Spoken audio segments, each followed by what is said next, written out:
Okay, welcome to number 5 of 6 mini talks on procedural content generation. This talk is about infinite worlds or ridiculously large worlds and all the problems that that creates that are endemic to that problem space that might complicate things you might think you'd be able to do otherwise, and some approaches for how you can solve some of those seemingly intractable problems. Okay, so we'll start with motivations as always.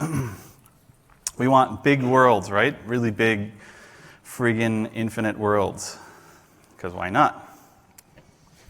So I want to talk about bigness for a minute. So first of all, what do we mean by infinite? Obviously, that doesn't mean infinite, right? There's only so much the computer can do. There's only so many things I can address, even in 64-bit, whatever. So obviously, we don't actually mean infinite in software, just like we don't actually mean random, right? But random meaning I can't tell the difference, or infinite meaning if the player goes looking for the end of it, she ain't going to find it, right? It's basically infinite. That's kind of my working definition. All right, so huge versus infinite, what's the difference? So I'm going to use some very scientific terms here. Infinite goes on forever, or as far as you can tell, it goes on forever. Massive is billions, huge is millions, large is thousands, moderate is hundreds, small is dozens. This is scientifically accurate. So when I say something is massive versus large, that's a huge difference, right? That's a factor of 1,000,000 to 1. Okay, from a software perspective, infinite, what does that, again, mean? Trillions? Like, I can't store a trillion anything in memory. Probably not even on disk, right? That's how big my hard drive is. Billions? Remember, that's 1/1000th as big. If I have billions, maybe I could store some recipes, but, that many recipes, but only on disk and in a super flyweight form. Millions? Now we're talking. I can store all the recipes in RAM, no problem. Easily store them on disk, load it fast. Right? The difference between 1,000,000 and 1,000,000,000 is profound to the computer, right? Thousands of things, I can store the things fully instantiated in RAM, perhaps. But if they're planets, maybe I can store, them partially instantiated or store their recipes or something like that. If I have hundreds of something, just hold them all, keep it. That's my whole world. I know it all the time. And if I have dozens, I can basically do whatever I want other than, send things over the internet. Okay, things that suck at infinity. Let's go through the list. There are a lot of things that suck when we're dealing with infinite or at least ridiculously large worlds, which I'm going to call massive. That's a synonym for massive, is ridiculously large. Because we can't ever reason about the entire world at once, we lose a ton of our previous techniques, right? We can no longer say how many things are there in the world. Like, how many cities are there? They're an infinite number. How many trees are there? They're an infinite number. How many villages? Infinite. All right. So one thing that sucks at infinity is there is no array to hold your world, right? There's no data structure that has to be broken up into pieces, period. And that complicates everything. Chunks, which is the Minecraft term, which I'll use here, they need to be individually managed, generated, compressed, destroyed. I don't know if you saw earlier when I was running the Minecrafty demo thing. Hello? I can show you the debug of all the chunk management that's going on. Some of the chunks are discovered, some of them are generating asynchronously in different threads, some of them are generated but they don't have meshes built yet, some of them are compressing and going to sleep, some of them have been compressed and have gone to sleep, some of them are decompressing and waking up from going to sleep while I'm teleporting and doing all this other stuff. So that is a nightmare right away. Plus, for it to be fast enough, you want to use 8 cores to do that stuff and not 1. So already your life is harder. That complicates just about everything. Your physics, your lighting, your raycasting, your pathfinding, your gameplay systems, grass growing, fire spreading, anything that can move can traverse from chunk to chunk, right? I go at the left edge of this chunk, becomes now the right edge of that next chunk, which may not exist. And I have to constantly be doing checks for that and write code in a different way. Generation, most of all, is impacted by this infinite world. Okay, chunk generation. Every tree, every mountain, every village, every fortress needs to match up seamlessly across chunk boundaries. So if there's a tree that's in my neighboring chunk, but its leaves extend over into my chunk, I need to generate those leaves because they belong to me, even if my neighboring chunk doesn't exist yet.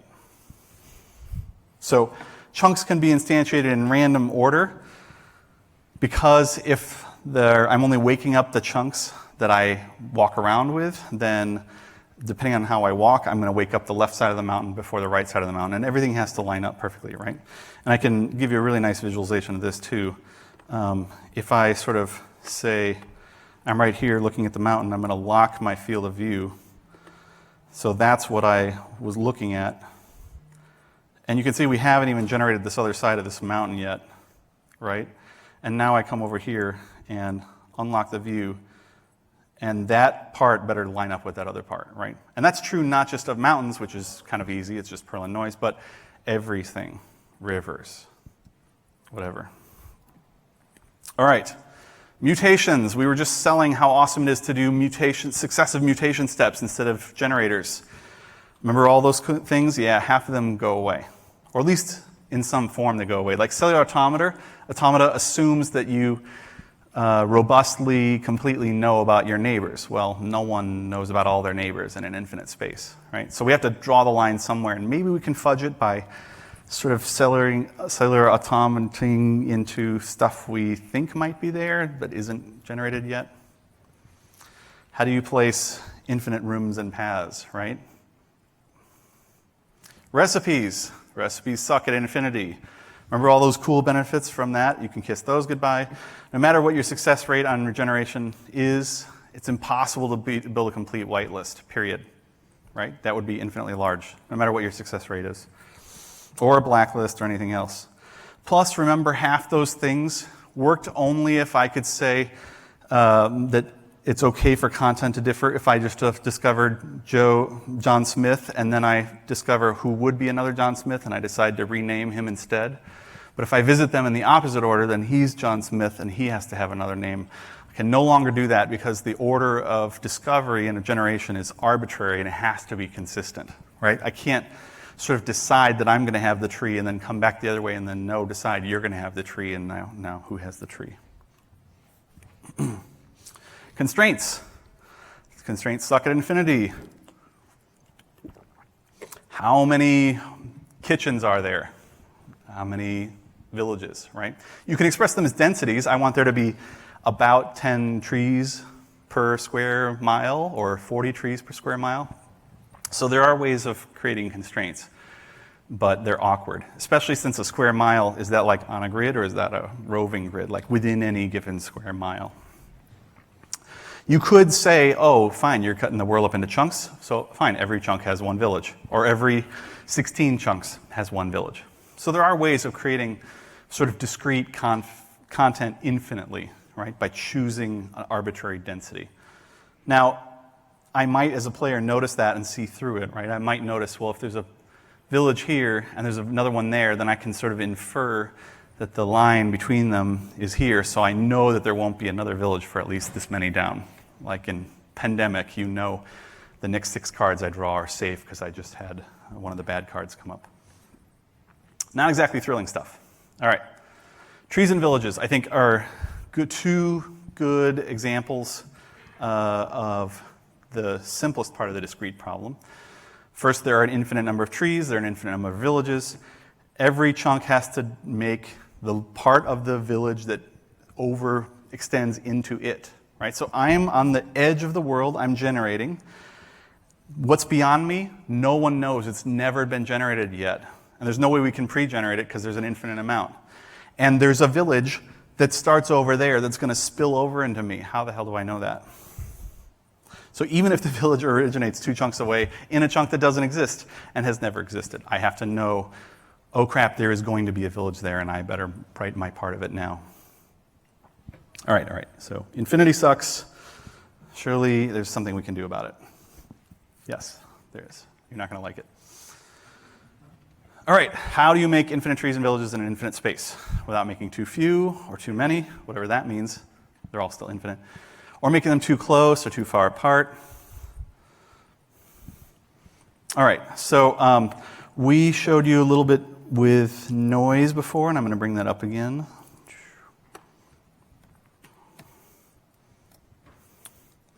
Is that the, there we go. All right, so here's one way to do it, and it's my favorite way, is local maxima. So look into the raw noise field. Again, this is just some function. You plug a position in, you get out a random float, but it's always the same float for that position. It's like that infinite large lookup table for free. 1D and 2D here. So look at the noise in a grid all around you. Find each cell where the neighbors around me are lower in value. So those are like the high points that I'm calling out with the arrows, right? And the 2D one, the whitest points are the high points. So the points where none of the 8 neighbors are whiter or higher or whatever than they are. So those are the local maxima, right? It's the maximum in a small local area. And that's where your villages go, or your trees. All right. So how do you control tree density? Like, let's say you want to have really scarce and then more trees, and then you get into a dense forest and there's a ton of trees and then they taper off at the end, and then they build up and then they taper off. You could change the grid size, right? Except that actually creates weird discontinuities when you try to do it. By changing the grid size, you're like sort of stretching the grid space, and the farther you are away from the origin, if you do the math, let's say you have a double grid stretched to a single grid, by the time you're at 1 million, the million grid versus is at a position 1 million, but the double grid is at position 2 million, so if you're like lerping between them, you get insane inconsistencies. So instead of using raw noise, surprise, we use Perlin noise again. So the best way to do this is to have some Perlin noise function or whatever, some coherent noise function, doesn't matter.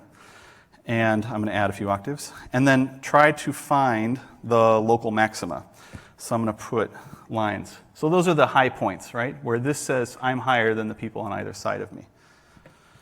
And what's cool is, like, this is infinite, right? I can see where all the trees are.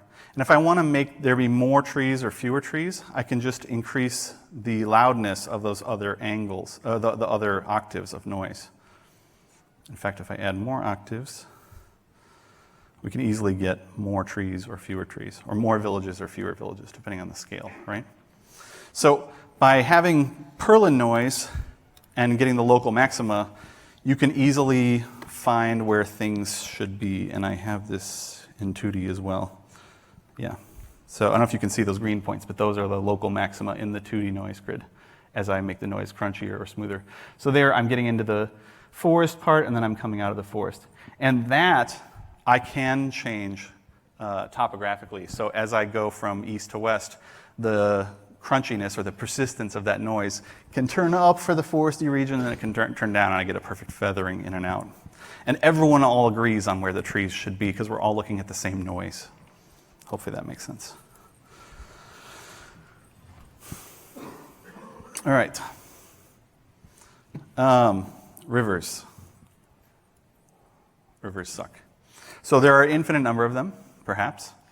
And I'm talking about Minecraft rivers, but maybe we're talking about roads or canyons or anything that's going to be wormy and wandery, right?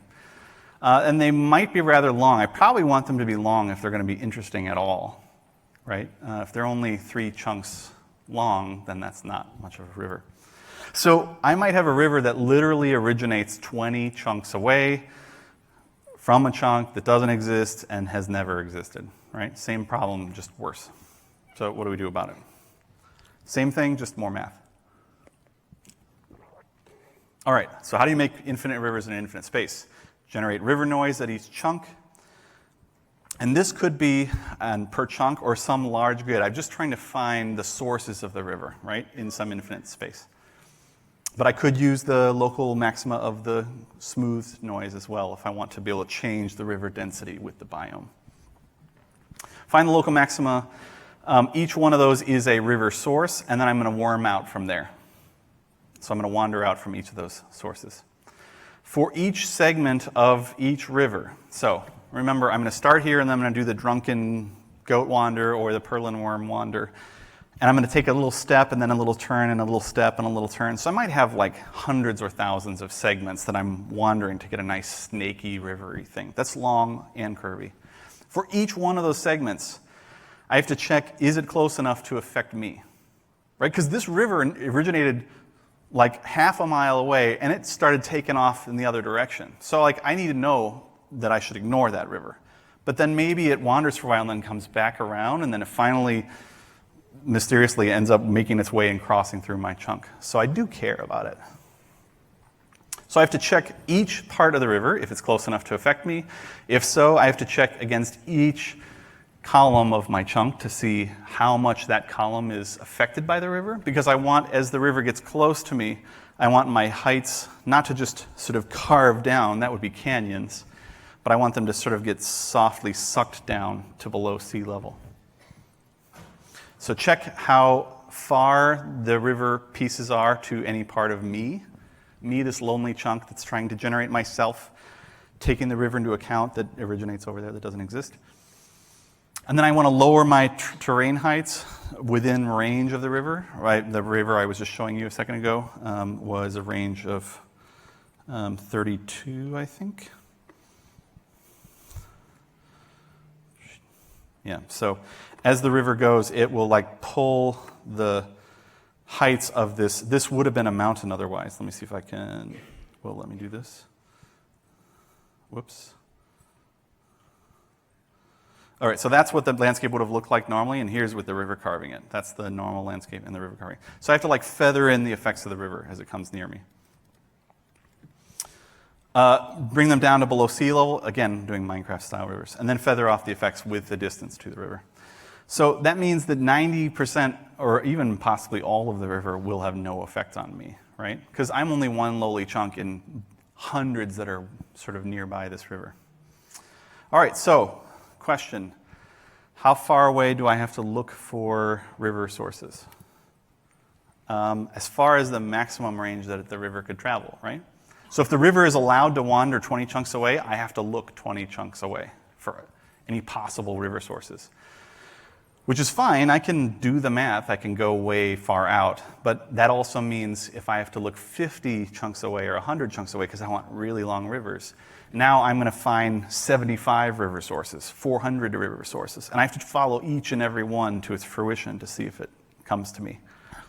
And each one is thousands of segments against each of my blocks and stuff, if it gets close. I can try to do some trivial rejection. All right, so rivers must be in limited range.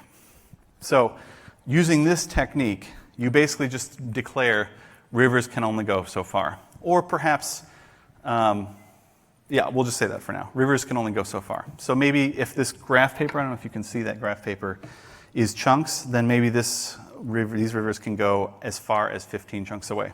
So if this river starts here on the blue, it's going to wander freely all day, and it can wander back and around. But as soon as it reaches out of range, then it's going to stop.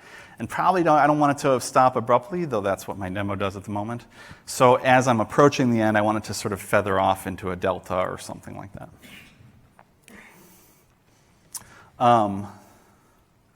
So a pro tip when you're doing this, if you're going to have rivers that are wandering and they're going to be constrained within a range, you're only using sort of at least half of that space, right? So one thing that I always like to do is have the river origination be the midpoint of the river conceptually. So I'm going to go do a drunken goat, purlin wander, whatever, off until I hit the edge, and then I'm going to go back to the middle, and then I'm going to wander backwards as well. So see here, I'm going to add the backwards parts of these rivers. So now, as long as I said, well, I'm going to start off going east, and then I'm going to do all that until I hit the edge, and then I'm going to continue it going backwards to the west, and then I can get my money's worth out of my range at least. So the river will go through that sort of midpoint. But you'll notice it doesn't, to the user, all the user sees is this blue contour, so there's no way you would assume that this is the middle point. I mean, there's more river on this side than there is on this side, and it's in no way central to the river. So it will be somewhere along the river probably, but. All right, so there are a couple of other things you can do that are cool. Oh, and I didn't show, must have missed some slides for this. So if I'm doing trees or say buildings or whatever, I would do that same thing again, but again, I'm using local noise and I'm trying to find the local minima and maxima. And once I find them, and these are actually quite large, so this would be like a space that I've set aside to put a village in. I'm just flying around so it doesn't look that big. But if I know that this thing is where the village is going to be, then again, everyone who's anywhere near that needs to know there will be a village there, and it will have these dimensions, and it will have these seeds. So what ends up happening is that every single chunk in the area fully generates the village. So chunk right here says, okay, I smell there's a village nearby, bring it on. I generate the whole village, and then I say, okay, drop that geometry into me. And nope, that cube is outside of me, that cube's outside of me, that cube is outside of me. So you can just sort of drop shapes into you. And that works with trees as well. All right, so that's how the buildings or trees work. Okay, so some advanced methods. First, you can support a few finite super long rivers. So just because you have an infinite world doesn't mean everything has to be infinite. I believe in Minecraft, for example, when you spawn, the world is infinite, but there are exactly 3 end fortresses, or whatever they're called, that are somewhere within 5 miles of your start. And if you go way off to the east, there are no more, right? There are exactly 3 of them, something like that. So I could likewise say, oh, you know what? By the way, my river has all these, or my world has all these rivers, but I can also break the rules and say, don't be too computer sciencey about it, be more designer. Like, no, what if I also said that there are 6 ridiculously long rivers in my world, and I'll just sort of pick points. Now, if I'm starting in a random place in an infinite world, even this doesn't work. But I can just pick points and say, oh, those, we're just going to follow the river and leave it in memory. So like anyone can check those at any time, and we all know where it is, right? So you can still break the rule. And if you have some super long ones mixed in with the medium length ones, it can help disguise the fact. Other things you can do, like we mentioned before, you could, instead of doing the flat Minecraft rivers, just pick your random source, like you would pick a building or a tree, and then follow, like do the wandering thing, except you're wandering downhill on the actual terrain, so the river flows downhill like a real river would. And it will eventually find sea level or find a little pond or something. One of my favorite tricks is opportunistic river chaining, road chaining. All right, here's how that works. I don't have this demoed. You use your neighborhood noise, and I in my code use the term neighborhood to mean the area around me that I care about, to locate local river sources, right, like I would normally. But if I know that, meaning if I am a river, if I know that you know that I know that we are near to each other, let's say we're cities, for example, or river sources, then we can sort of mathematically predestined to choose to connect to each other. So, for example, I try to initiate a connection with each of my 2 closest river sources, for example. So I just do the river math. I go out, in a 5-mile radius around me, or however long I have to go. I find all the river sources in the noise, the local maxima. I find the 2 that are nearest to me, me being a river source, and I say, oh, I want to try to link up with those 2 nearest river sources.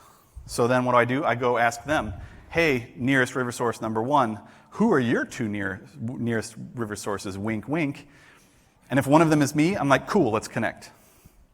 Now, if none of his 2 nearest are me, meaning he's like in a cluster, then it's just going to sort of be me trying to like T-junction ram myself into his little river party. So that may not work.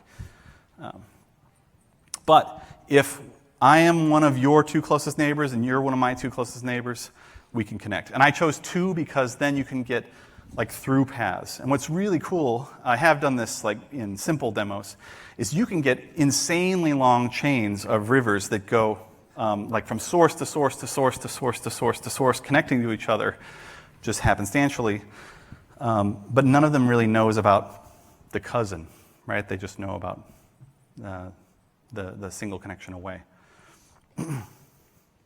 And then for the actual routing of those rivers, since it's, again, like from last talk, since it's an A to B situation, I need to start at my source and end at your source.